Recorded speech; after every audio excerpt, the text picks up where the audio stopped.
इस जियोपॉलिटिक्स के गेम में कई बार एक देश की सुरक्षा दूसरे देश की सुरक्षा से जुड़ी होती है। जैसे जापान को सिक्योर रखने के लिए ताइवान को सिक्योर रखना जरूरी है और इन दोनों की सुरक्षा की जिम्मेदारी यूएस ले रहा है क्योंकि उसके खुद के इंटरेस्ट इन दोनों से जुड़े हुए हैं।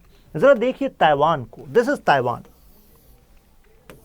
कैपिटल है Taipei, this is mainland China, ये है ताइवान स्ट्रेट। ताइवान को चाइना कहता है कि आप अलग देश थोड़ी ना है। ताइवान कहता है गलतफहमी में आप, हम तो अलग से देश हैं, इंडिपेंडेंट नेशन। चाइना कहता है गलतफहमी हम जल्दी ही हटा देंगे, यानी कि फोर्स का इस्तेमाल हो सकता है। अगर ऐसा हुआ तो यहां पर जापान के साथ कॉन्फ्लिक्ट और ज्यादा क्लोज हो जाएगा चाइना का। यूएस की इस एरिया में जो स्टेटस है उसमें भी डिक्लाइन आएगा।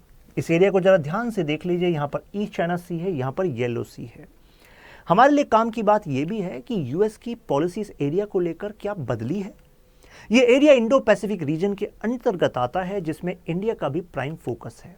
कुछ की टर्म्स हैं जहां से क्वेश्चन प्रीलिम्स और मेंस में भी बन सकते हैं। चलिए शुरुआत करते हैं। आप में से जो लोग प्लान कर रहे हैं किसी कोर्स में एनरोल होने का, तो आज ये ऑफर चल रहा है, you can take this benefit, this is the code only for today. हमारे लिए केवल ये इंपॉर्टेंट नहीं है, इस एंटी सबमरीन कुछ वेपन्स का डिप्लॉय किया गया है जापान में, इसके अराउंड कुछ इंफॉर्मेशन को हमें एक्सट्रैक्ट करना है, कुछ चीजें समझनी है। This is my Instagram handle, यहाँ पर आज की वीडियो से जुड़ा हुआ एक MCQ आएगा जो प्रीलिम्स के लिए इंपॉर्टेंट है। अपडेट्स आते रहते हैं। अब यूएस की पॉलिसी में चेंज के दो कारण यूएस बताता है। सबसे पहले तो मिस्टर बाइडेन कहते हैं कि China is a pacing threat, यानी कि थ्रेट लगातार बढ़ता जा रहा है। दूसरा, जापान के आसपास भी चाइना की नेवल प्रेजेंस बढ़ी है। तो ऐसे में वो कहते हैं 3 पॉइंट है हमारे पास। पहला, ताइवान की सुरक्षा, जापान की सुरक्षा, और तीसरा, हमें इस वजह से भी इस एरिया में नेवी को स्ट्रांग रखना है कि जब दुनिया की नज़र रशिया पर है तो उधर नॉर्थ कोरिया में मिस्टर किम जोंग उन लगे हुए हैं अपने न्यूक्लियर प्रोग्राम को बढ़ाने में। आप में से कुछ लोग सोच रहे होंगे कि सर ये थ्रेट कनेक्टेड कैसे है, ये बताइए। चलिए आपको बताते हैं। ये ताइवान के जो नदर्न पार्ट में आप देख रहे हैं, यहां पर है Senkaku Diaoyu islands. Senkaku Japan use करता है और डियायू चाइना वर्ड यूज करता है। फिलहाल इन आइलैंड्स पर तीनों क्लेम करते हैं। चाइना कहता है मेरे हैं, ताइवान कहता है मेरे हैं, जापान कहता है आप साइड में हटिए, सब मेरे हैं। ऐसे में अगर ताइवान को एनेक्स कर लेता है चाइना तो एक पार्टी तो गई। अब डायरेक्ट क्लेम किसका होगा? चाइना का होगा और जापान का होगा। साथ में इस एरिया से जो 200 नॉटिकल माइल तक का एरिया है, जिसको ताइवान अभी कहता है अंतर्राष्ट्रीय कानून के हिसाब से उसका एक्सक्लूसिव इकोनॉमिक जोन, मानते हैं हम इस बात को।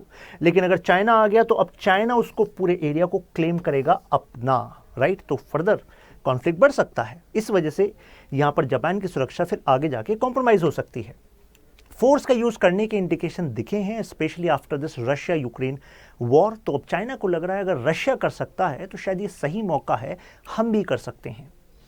ऐसे में जो चाइना की तरफ से एक्सरसाइज हुई है वो किस लोकेशन पे हुई, ये हमारे लिए इंपॉर्टेंट है। तो हमने देखा 2 वाइटल रीजन्स हैं, जैसे एक तो ताइवान का ये ईस्टर्न वाला पार्ट और एक साउथ ऑफ जापान वाला पार्ट। अब आप सोच रहे होंगे कि इसी एरिया में चाइना अपनी नेवल एक्सरसाइजेस को क्यों करके दिखा रहा है। देखिए, एक्सरसाइज की जाती है अपनी प्रिपेयर्डनेस को दिखाने के लिए। ताइवान को इंडिकेशन है कि देखो ऊपर से तुम्हें बचा सकते हैं यूएस और जापान, आपको ऐसा लग रहा है तो यहां पर हम ऑलरेडी प्रिपेयर हैं। यहां से आ सकते हैं, यहां पर हम ऑलरेडी प्रिपेयर्ड हैं। और यहां से तो आप सोचना भी मत कि आपको कोई बचा लेगा, क्योंकि ये देखिए यहां पर और यहां पर ये हैं चाइना के नेवल हेडक्वार्टर्स, नेवल फ्लीट यहां पर प्रेजेंट हैं स्ट्रांग। अब बचा यहाँ वाला एरिया फिलीपींस के साथ। तो फिलीपींस में भी अभी जो गवर्नमेंट चेंज हुई है तो उसके बाद कहा जा रहा है कि नए प्रेसिडेंट का रुख शायद चाइना की तरफ हो। फिलहाल वैसे चाइना ने अपनी यहाँ पर नेवल स्ट्रेंथ शो कर दी 2 एरियाज में। तो अब यूएस क्या कर रहा है? यूएस इफेक्टिव डिटरेंस का प्लान कर रहा है, कुछ एक्सरसाइजेस करी भी हैं। अब मतलब क्या होता है डिटरेंस का? इसका मतलब होता है कुछ ऐसा एक्शन आप करिए कि दूसरा काउंटर एक्शन करने से पहले सोचे, उसको लगे कि अगर उसने ऐसा किया तो भारी नुकसान उठाना पड़ सकता है। तो सुरक्षा के लिहाज से डिटरेंस एक इंपॉर्टेंट कंसेप्ट है इंटरनेशनल पॉलिटिक्स का। अब इसके कुछ पहलू हैं, जरा एक एक करके उन पर नजर डालते हैं। इफेक्टिव डिटरेंस आप तभी कर सकते हैं जब आप आइडेंटिफाई करेंगे SWA। सबसे पहले तो स्ट्रेटेजिक पॉइंट्स एंड लोकेशंस। जैसे कि आपको बताया ये एरिया स्ट्रेटेजिक है, राइट?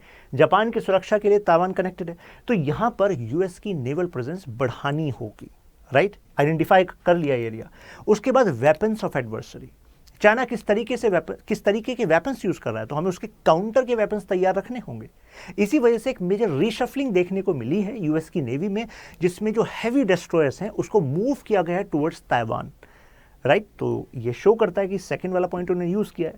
थर्ड है अलायंस इन एरिया, जैसे कि फिलीपींस इंपॉर्टेंट है, तो हमें देखना है कि कौन हमारे साथ खड़ा है और कौन हमारे खिलाफ है, और जो खिलाफ है उसको अपने सपोर्ट में भी करना पड़ेगा।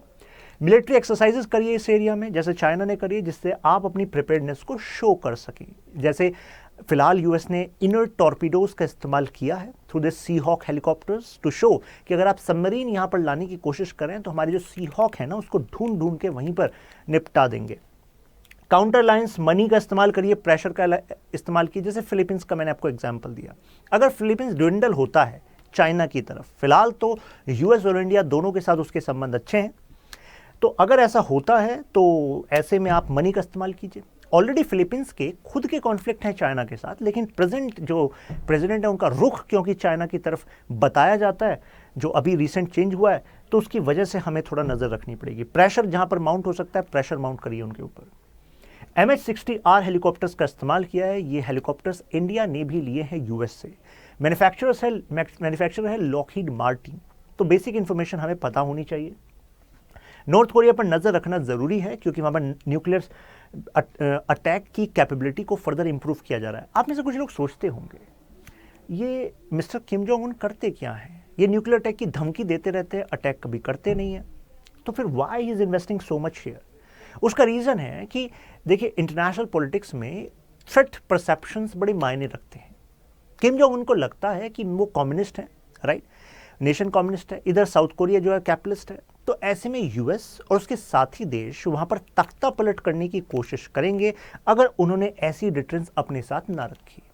वो जानबूझकर ऐसा शो करते हैं, मतलब वो बेसिकली ध्यान रखिएगा जो एक स्ट्रेटेजिक प्लानिंग होती है उसमें बेसिकली रैंडम ऑपरेशनलाइजेशन एक स्ट्रेंथ मानी जाती है। इसका मतलब क्या है, आप स्ट्रेटेजिक प्लानिंग रखिए लेकिन ऑब्वियस रेस्पॉन्सेज मत करिए।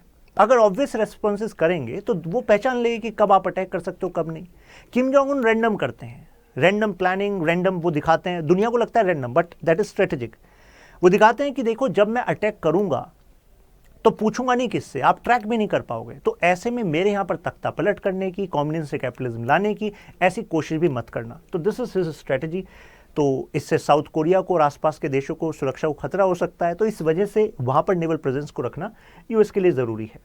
तो यूएस उस एरिया में मिलिट्री ड्रिल्स करता है और साथ में FONOP, ये कुछ टाइम पहले भी चर्चा में आया था, फ्रीडम ऑफ नेविगेशन ऑपरेशन। कुछ टाइम पहले लक्षद्वीप के एक्सक्लूसिव इकोनॉमिक जोन, इंडिया की बात कर रहा हूँ मैं, वहाँ पर यूएस का शिप आया, हमसे परमिशन नहीं ली, आके एक्सरसाइज करके और चला गए। उसके बाद इंडिया ने ये उनसे पूछा भाई how can you do that, you are our ally, so you should have taken permission from us. India ने कहा देखो हमारे यहाँ जो ये maritime zone of India MZI act 1976 से कहता है कि हमारे एक्सक्लूसिव इकोनॉमिक जोन में भी, हमारे इस एरिया में भी अगर आप आएंगे तो ऐसे में आपको हमसे परमिशन लेनी पड़ेगी। यूएस कहता है कि देखो यूएन क्लॉज में कानून कहता है कि EZ जो है उसमें आपके आर्थिक अधिकार तो हैं, means whatever resources are there you are going to extract that, लेकिन उस एरिया से अगर कोई शिप जा रहा है जिसपे किसी नेशन का फ्लैग है तो ज़रूरी नहीं है कि वो आपसे परमिशन ले। तो यानी कि यहाँ पर एक इनकंसिस्टेंसी दिखती है MZI एक्ट में और यूएन क्लॉज में। यूएन क्लॉज बाद में आया था 1982 में।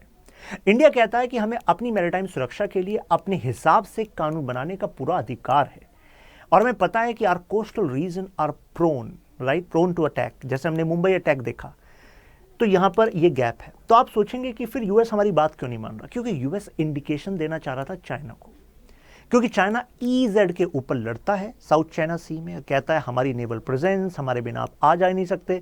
तो यूएस कहता है कि देखो अगर हम यहाँ आ सकते हैं ना तो कल को वहाँ भी आएंगे, अभी भी हम प्रेजेंस अपनी वहाँ रखते हैं, तो हम तो इसको मानते ही नहीं है इस बैन को कि EZ से आप बिना मर्जी के नहीं जा सकते। This is a posturing which US was showing.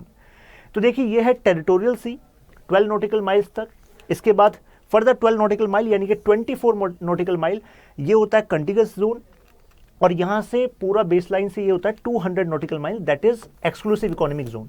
इसके बाहर होता है हाई सीज, यहाँ तो इंडिया कहता है इस एरिया में परमिशन लेने की जरूरत नहीं, लेकिन यहाँ एंट्री होगी तो परमिशन लेनी पड़ेगी। यूएस ने, मैंने आपको बताया कि पावरफुल वेसल्स को क्लोज भेज दिया ताइवान स्ट्रेट के। यूएस डिस्ट्रॉयर USS सैमसन आपको दिख रहा होगा, transited through hotly contested Taiwan Strait, जो ताइवान और यूएस के बीच का जो स्ट्रेट है वहां से इसको भेजा गया। तो बेसिकली शो कर रहे हैं कि हम यहाँ हैं ताइवान की सुरक्षा के लिए, आप ये मत मानिएगा कि इस एरिया में आप ही हैं। तो ऐसे में चाइना ने कहा है कि ये प्रोवोकेटिव है, जो यूएस की प्रेजेंस है इस एरिया में, that is a provocation and this can have ramifications. अब अगर हम यूएस की देखें कि यूएस तैयार है एक फुल फ्लेज्ड वॉर के लिए अगेंस्ट चाइना, तो हमें लगता है कि शायद यूएस अभी इस एरिया में लड़ने के लिए थोड़ा वीक है, क्योंकि लॉजिस्टिक्स वीक है। एक तो आप आसानी से सामानों को और जो भी आपकी ज़रूरत पड़ेगी उसके दौरान, क्योंकि शिप्स को फ्यूल की ज़रूरत पड़ेगी, तो उसके लिए आपके पास पॉइंट्स जो हैं इतने आपके फेवर में नहीं जितने चाइना के फेवर में है।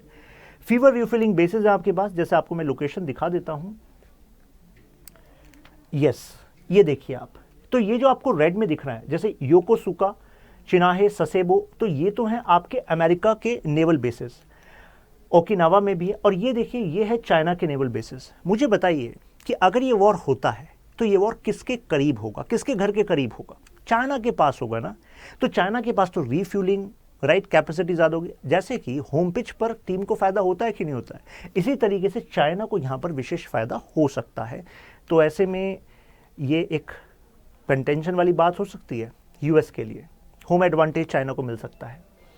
तो यूएस अपनी ओवरहोल कर रहा है नेवल प्रेजेंस को। यूएस, हमें ये भी लग रहा है कि शायद इसका कारण केवल ताइवान नहीं है, इसका कारण केवल जापान नहीं है, इसका कारण है broad policy of to secure Indo Pacific by US, यानी कि इस पूरे इंडो पैसिफिक रीजन में यूएस को प्राइम फोकस रखना है, चाइना के एक्सपेंशन को काउंटर करना है।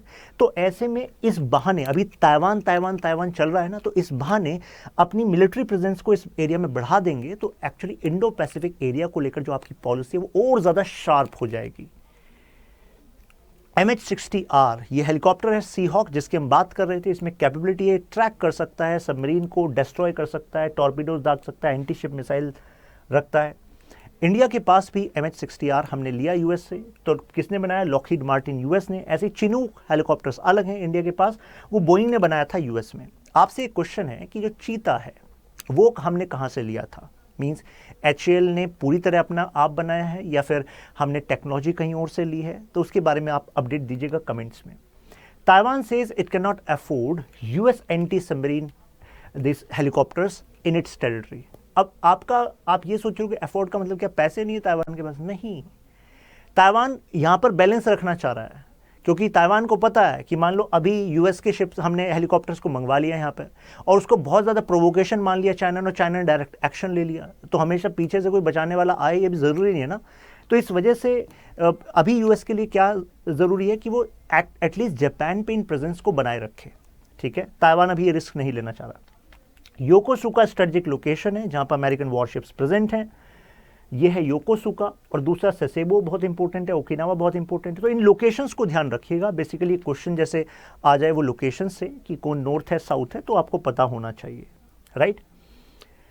साथ में 10 Chinese and Russian vessels actually pass through north of Japan, तो हमें पता होना चाहिए कहाँ से पास हुए। ये है सोया स्ट्रेट, यहाँ से पास हुए। तो यूएस कहता है ये प्रोवोकेशन है एक तरीके से, ये प्रिपेयर्डनेस आप दिखा रहे हो कि आप जापान को अटैक कर सकते हो फ्यूचर में। तो ऐसे में ये लोकेशन ध्यान रखिएगा, सोया स्ट्रेट, ठीक है, शुशिमा स्ट्रेट, मियाको स्ट्रेट। तो आप ऐसे बना सकते हैं STM, ठीक है, स्ट्रेट के लिए STM बना सकते हैं। 3 स्टेट से जहाँ से क्वेश्चन बनता है तो आपको पता रहेगा ये है ताइवान स्ट्रेट, वो उससे फर्दर नीचे है। क्लियर बात? अब जरा एक क्वेश्चन देखिए, what do you understand from FONOP, जिसके बारे में हमने अभी बात की थी। तो यूएस का कहना है कि भाई freedom of navigation of operation तो रखना पड़ेगा। अगर हर कोई एक्सक्लूसिव इकोनॉमिक जोन में कहने लग गया कि बिना परमिशन के यूएस के नेवी एंटर नहीं कर सकती, तो पूरे देश में, पूरे दुनिया में इतने सारे देश हैं, कोस्टल नेशंस हैं, राइट। तो ऐसे में तो नेवल प्रेजेंस बहुत डिक्रीज हो जाएगी। तो यूएस कहता है दुनिया की सुरक्षा के लिए और हमारी खुद की जो जिम्मेदारी है, मतलब सुरक्षा के लिए, और हमारी जो कमर्शियल इंटरेस्ट है उसको सिक्योर करने के लिए हमें FONOP का इस्तेमाल करना पड़ेगा। You are not going to entertain the laws of the land of different nations. Discuss in context of India's maritime security. और जो इंडिया की maritime security से मैंने कनेक्शन दिया इंडिया के लॉ का, टेररिस्ट के अटैक के यू कैन से रिस्क का, तो आपको उससे जो है एक कनेक्शन लेकर आना पड़ेगा। क्लियर है बात? 15 मार्क्स का क्वेश्चन है। फिर मिलते हैं नेक्स्ट वीडियो में, तब तक के लिए कीप लर्निंग, कीप ग्रोइंग।